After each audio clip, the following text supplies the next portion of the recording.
Fully আজকে এখানে উপস্থিত আছেন, এক্সেপ্ট আওয়ার প্ল্যানেটারি প্রসিকিউটর। আমরা কেউই ওনাকে চিনি না এবং উনি কেউই আমাদেরকে দেখেন ইতিপূর্বে এবং আমরা কেউ তাকে জিজ্ঞাসাবাদ করিনি। এটা অ্যাডভোকেট কামরুল ইসলামের বিরুদ্ধে অভিযোগটা কি? অ্যাডভোকেট কামরুল ইসলাম সাহেব উনি সাবেক মন্ত্রী এবং এই যে রেজিউমে এই ঘটনাটা ঘটেছে তখনকার রানিং এমপি ছিলেন।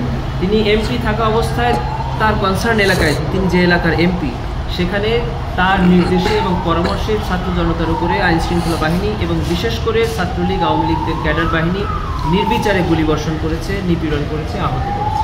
এই অভিযোগটা ওকে, থ্যাংক ইউ।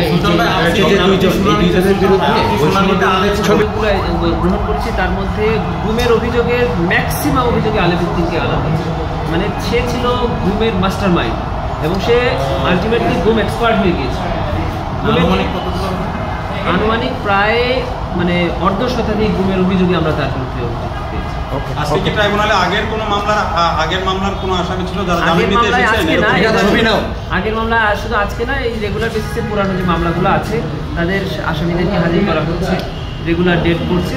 আমরা প্রসিকিউশনের পক্ষ থেকে, যেহেতু নতুন প্রসিকিউশন টিম, আমরা ওই মামলা সম্পর্কে অবগত নই, এই জন্য আমরা সময় চাই। ওকে, থ্যাংক ইউ।